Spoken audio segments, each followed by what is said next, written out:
So we've arrived in Cloncurry and we've just come to check out Chinaman's Dam. There's supposed to be some little walks around there, but we couldn't see where they started, so we might ask at the info centre about that. Then we saw this little road that leads up to the water tower up here, which you can just see over there. And there's a lookout, and that's Cloncurry. Not a big town, but it's the biggest that we've been at for 3 stops.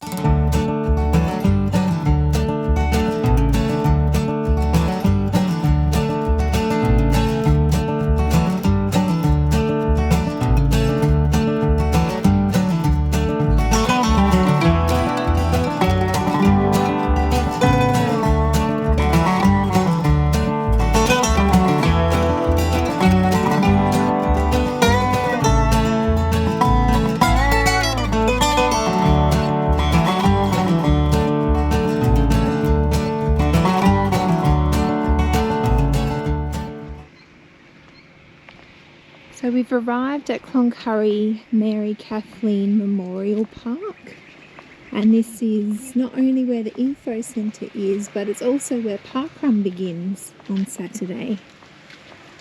And what did we find out about this Parkrun?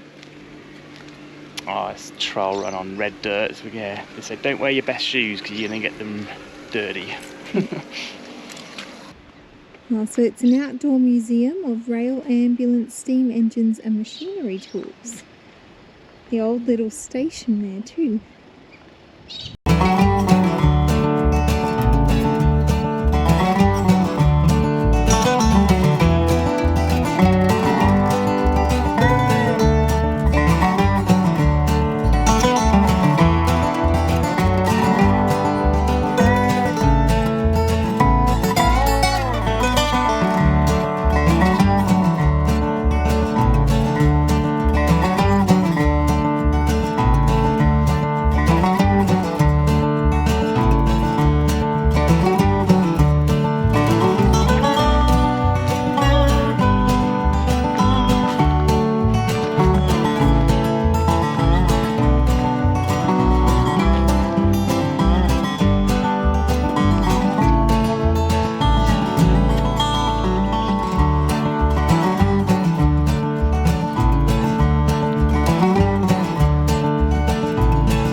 Just me this afternoon, and I am visiting John Flynn Place, which is the home of the Royal Flying Doctors Museum.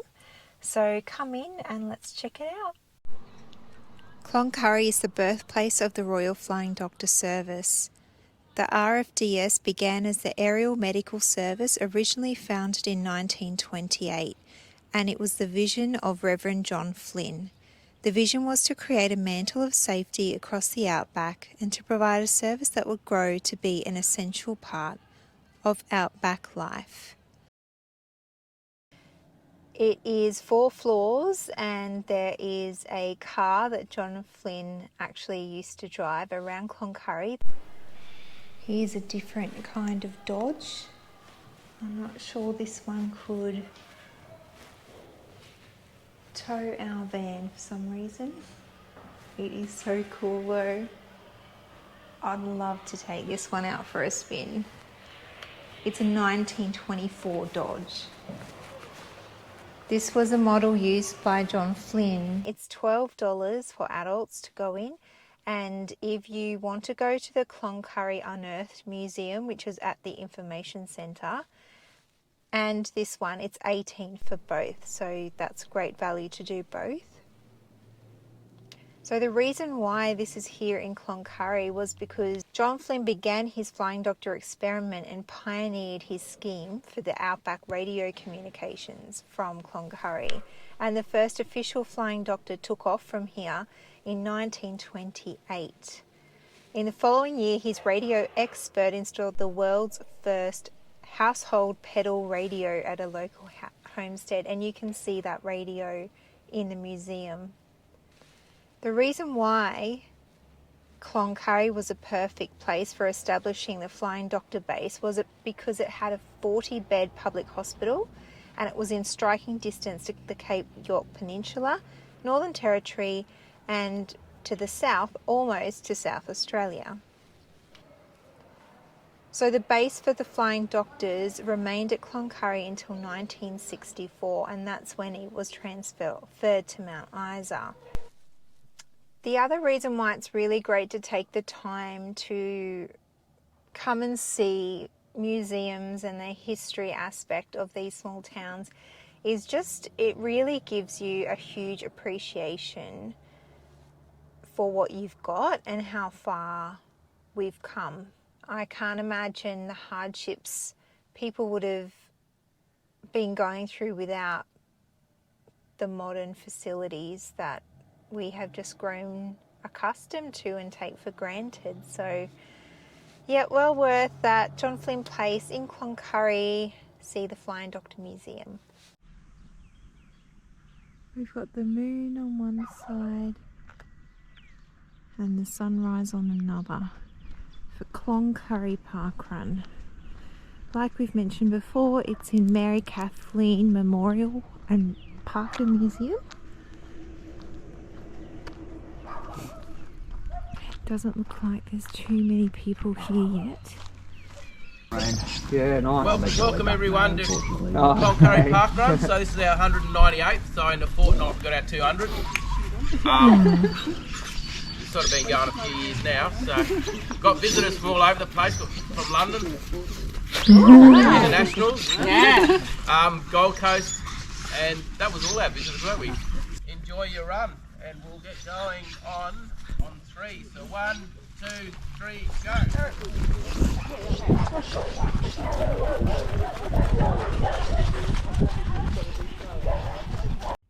Well, that was a nice country park run, wasn't it, in Cloncurry? Yep, definitely a nice one out in the outback. And it was great too. Well, you ran it the day before, didn't you? Yeah, I'd already run it, so I knew the course roughly where it went, but it's quite easy to follow actually. There's only really one way you can go, so yeah, nice and easy one to follow. The red dirt wasn't as bad. We've previously mentioned how they warned you that your shoes might get red, but it wasn't that bad today. No, it might be worse if it had been raining, but it was really dry, so yeah, we did all right. Yeah, I had to walk a bit of it, and I did keep stopping to take photos just because the scenery was so beautiful and the sunrise and the moon was really nice. So I was a little bit slower than I normally would, but how did you go? Yeah, I did pretty well. I ended up getting a second position again, actually, which is pretty good. There's one guy who was a really fast runner, and everyone else went pretty slow, so it gave me a good opportunity to become second, which probably wouldn't ever happen again, but I'll take it. Yes, that guy was very fast. I'll show you where I was at when he crossed the finish line. So this is the turnaround point, and the first place participant just crossed the line, so it's halfway and he's finished. It was a nice track for a trail run, I found. The trickiest thing was dodging the horse poo and the whiffs of lovely fragrance you got from that along the track. Yeah, a few horses, lots of kangaroos, lots of wildlife out there, so yeah, it's nice, kept it interesting. Sure did. And what would you rate this park run for Cloncurry? Oh, I'd probably say it's one of my favourites actually. I would give it a 9. I would give it an 8.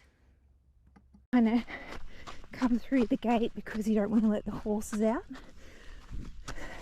We're nearly home.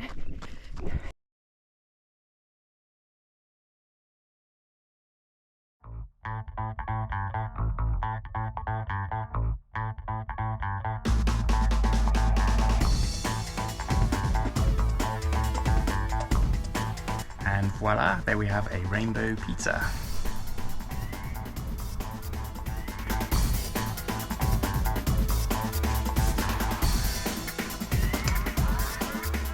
This is our first big oversized passing.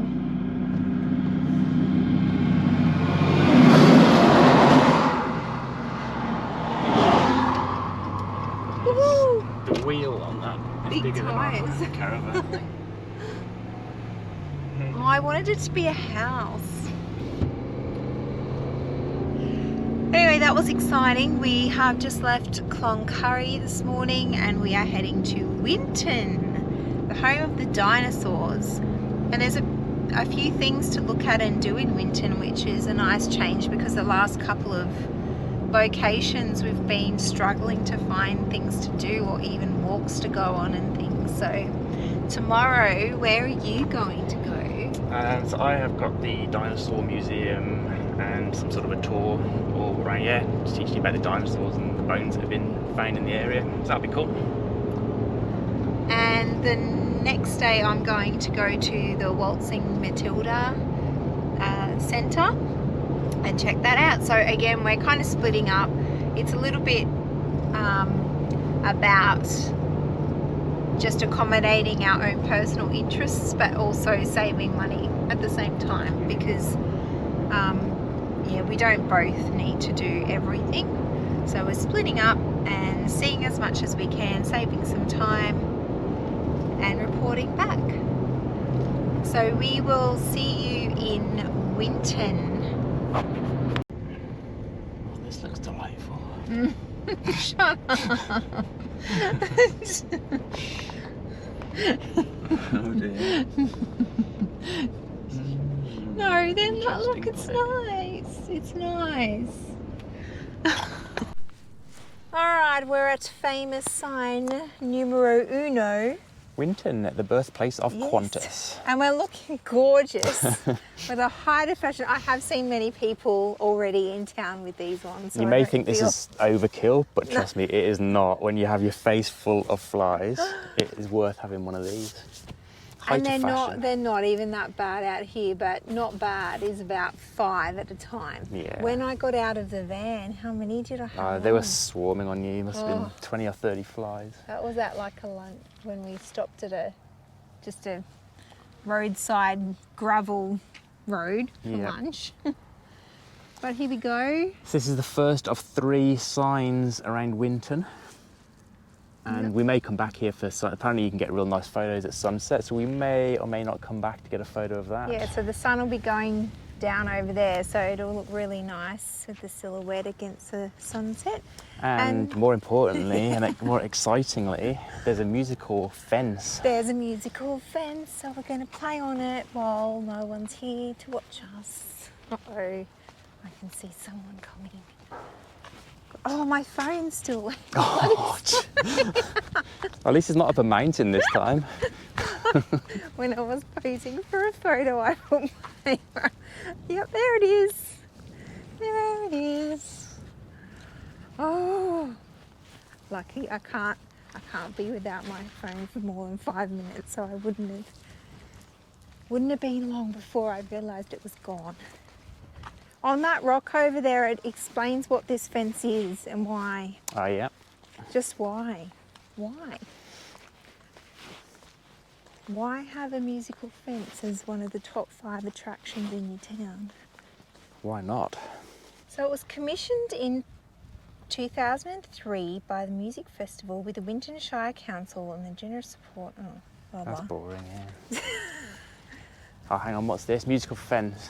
This is better. It can be played with sticks, plucked with finger, or bowed like a violin. A complimentary collection of found sound objects can be explored to provide a percussive accompaniment. Yeah, there you go. Let's go play. That one's broken, hang on. I think that's supposed to kind of go tink, tink, tink.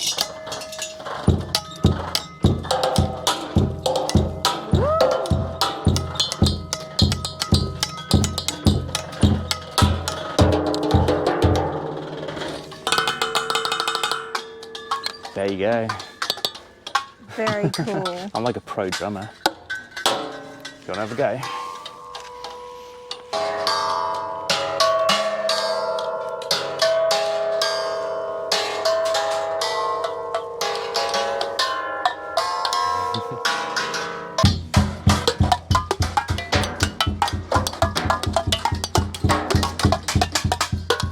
Ooh, I like that one.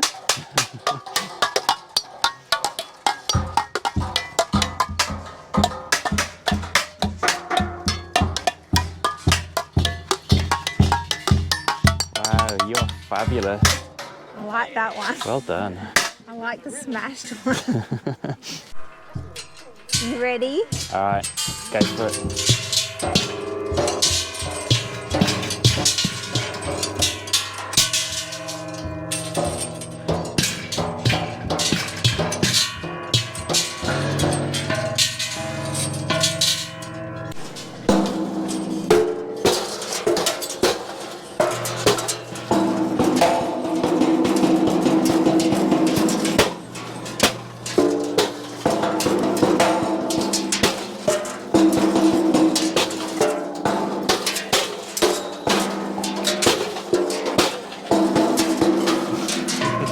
Sign number 2, and the flies are still around, but what we're going to do is put the eye down, and we're going to be the eye. That's kind of the thing to do.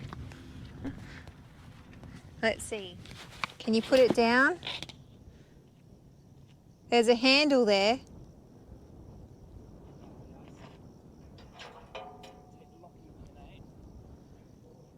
Uh-huh.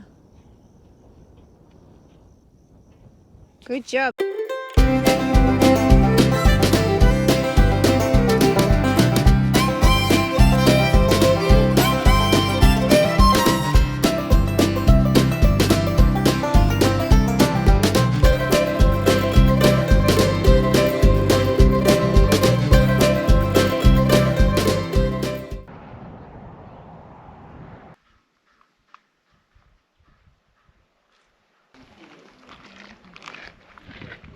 Well, one thing you have to do when you're in Winton is come to the Dinosaur Museum. Winton is well known in Australia as being the dinosaur capital of Australia. So here I am at the museum. There's an even bigger one at the other end of the drive that you can lie underneath its foot and get the photo taken. Get squashed by a sauropod. Yeah, sounds awesome. So the tours that I'm doing have split into 3 parts. The first part that I'm going to right now is the fossil preparation laboratory.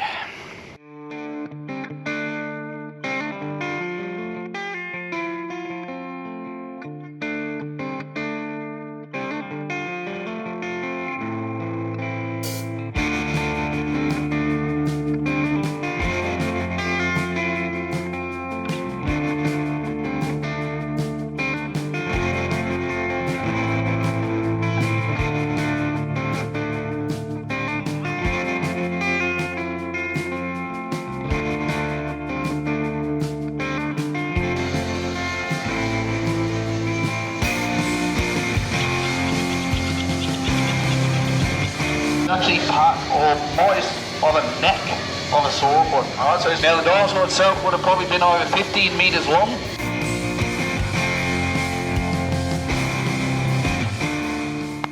So that was actually really interesting. They tell you all about how they find the bones and dig them up, how they preserve them, transport them and all the rest of it.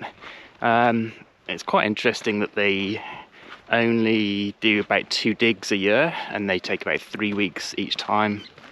So all the bones that they have already would take them 15 years to work through as it is, so they don't really need any more. And then once they've dug the bones up, to preserve them for transporting, they wrap them in tin foil and then paper mache and then put them in plaster of Paris, which is why all those big plaster of Paris blocks on the shelves there. And then they get them back and do the painstaking job of trying to break them down, get rid of all the soil and dirt and everything around the bones and try and get them out intact.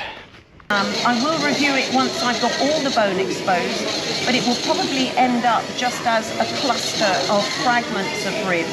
That may be enough to work out if there is another piece it matches to actually not necessarily join them together but have an association. So the people who actually do the digs are just volunteers, anyone can do it. But people do actually fight for a position to get out there and dig. People pay money to do it, so it's not the easiest thing to get in and do, but you can if you really want to. And same for when they're working on the bones back in the laboratory. They do a training course pretty much, where it's just a 10 days. I think you have to pay for it. And then once you've done the 10 days training, you get a certificate and you can come back and work on those bones anytime you want, for as long as you want, pretty much. So in the one display there, they've got a crocodile which actually has dinosaur bones inside it. So the crocodile has died after just eating a dinosaur. And that's the only one in the world, apparently. So I thought that was pretty cool. These fossils here are 95 million years old. And yeah, you have the opportunity to touch them and just see what they feel like.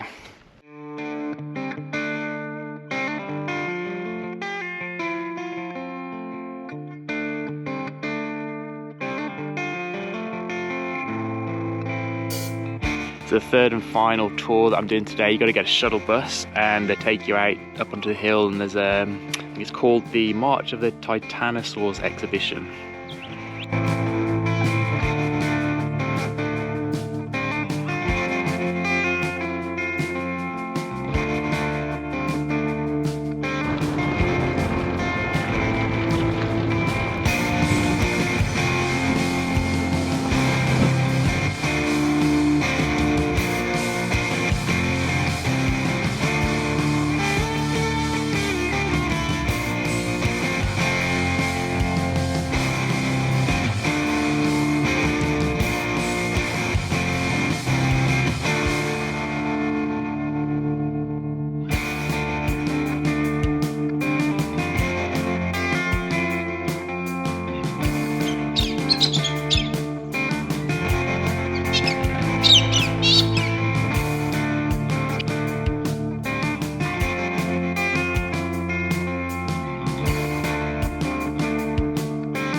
And that's it from the Age of Dinosaurs experience. It's about a 12-kilometer drive out of Winton, and it costs $75, and you get those 3 tours.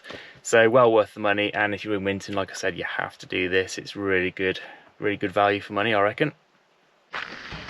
All right, we're off to campfire sunset hour at the caravan park here. We got our drinkies. I got a kombucha today. Dan has a James Squire. And that's where the sun goes down. Alrighty. So it was at the Mission Beach episode where we went to Charlie's Chocolate Factory, and now I think it's like 2 months later and we've only just finished our blocks that Dan and I both got. And remember, we got this 3rd block for my parents. We got that because we were supposed to see them when we were in Port Douglas, but they didn't end up making the trip that time. So this has still been sitting in the fridge. And because we've just finished our blocks, it's like we might just have to crack this open, but don't worry. We've jumped on Charlie's Chocolate Factory website and reordered that one. So Mum and Dad, you will get it, but this one is ours. So this flavour that we did get was macadamia praline. It's a vegan one, dark chocolate. And so we've got a line each. Oh, I think I've got more than you. Ah, of course you do.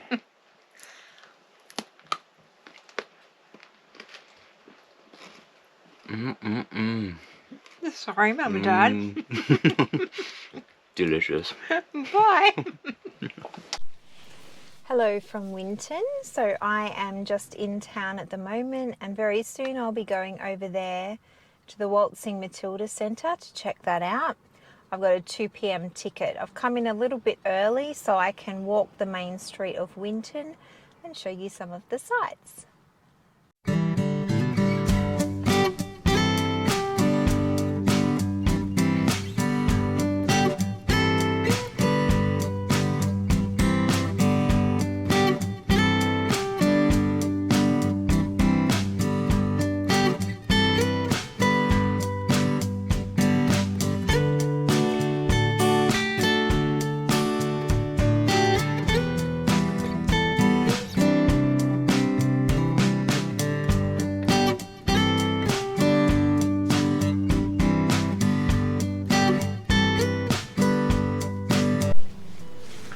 So this is a pretty cool little opal walk that you can do that gives you a little bit of history about opals and where they're mined in the area.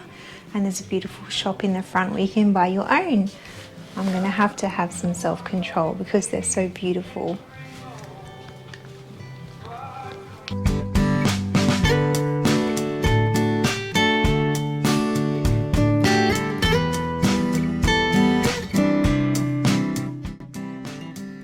Remember in Richmond we showed you the dinosaur feet?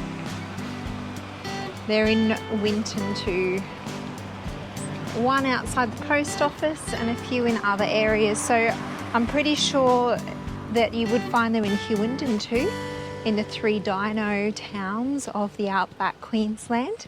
So you can go to Richmond, Hewenden and Winton for dinosaur experiences, and you can actually get a pass that gets you discounted rate into different experiences in the 3 towns. So we only went to Richmond and Winton, missed out on Hewenden, but that's something that you can do if you're dino crazy.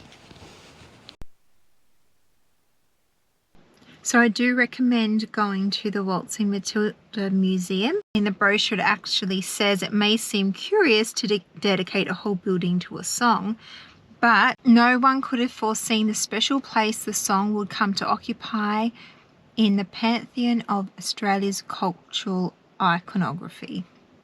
So Banjo Patterson penned this ballad, Waltzing Matilda, while staying at Dagworth Station, which was right near Winton, in 1895.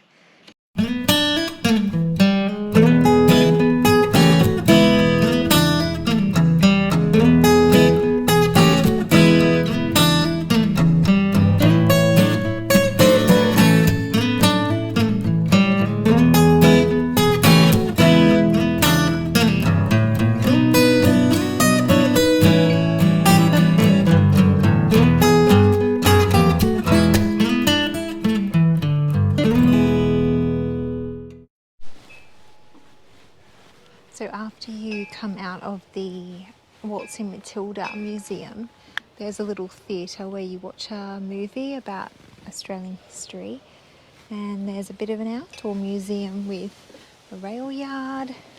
There's a campfire down there.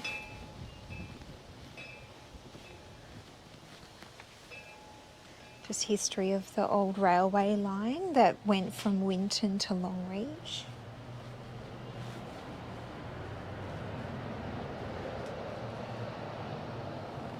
Oh, that's not freaky at all. Jeez.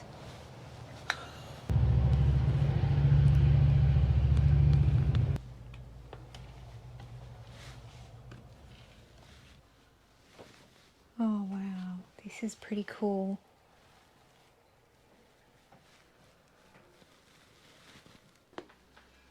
Oh wow. It's a bigger bathroom than our caravan.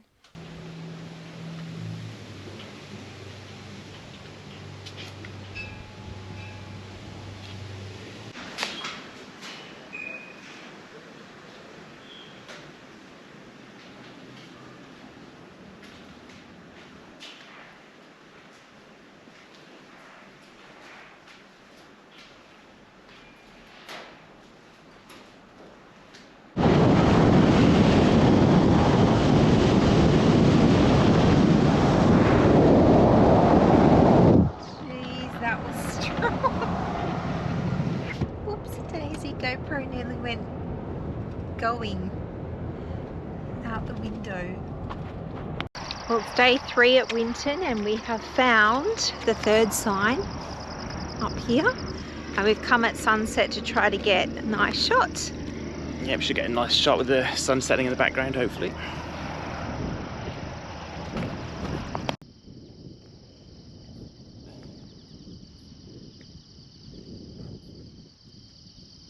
Look at this photo. Oh, did you? Oh, you shouldn't do that. No, show it on the GoPro. Just want to show you this awesome photo I got of Dan. That's what tourists look like when they're trying to pose.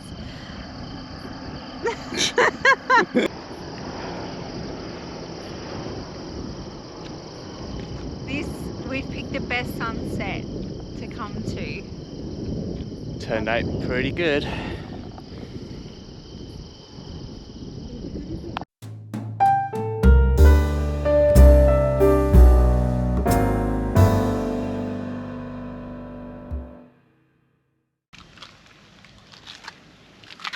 So we're here at Arnos Wall and we've got a huge collection of beautiful things there. Beautiful things or junk, however you want to look. And this is the wall, so it's concrete and it goes about 70 metres and there's just lots of junk in it. So we're going to show you because this is a must see in Winton. It's unique, I'll give them that. Alright, so it starts up here.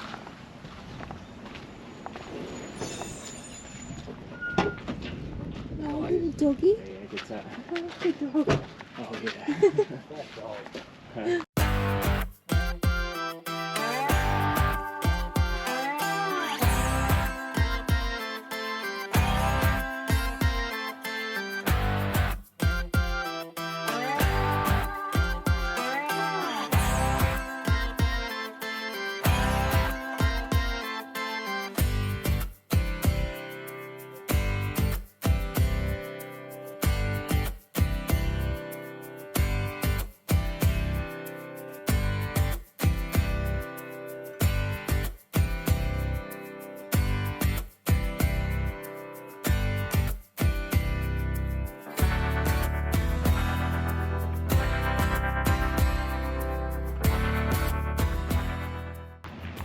Alright,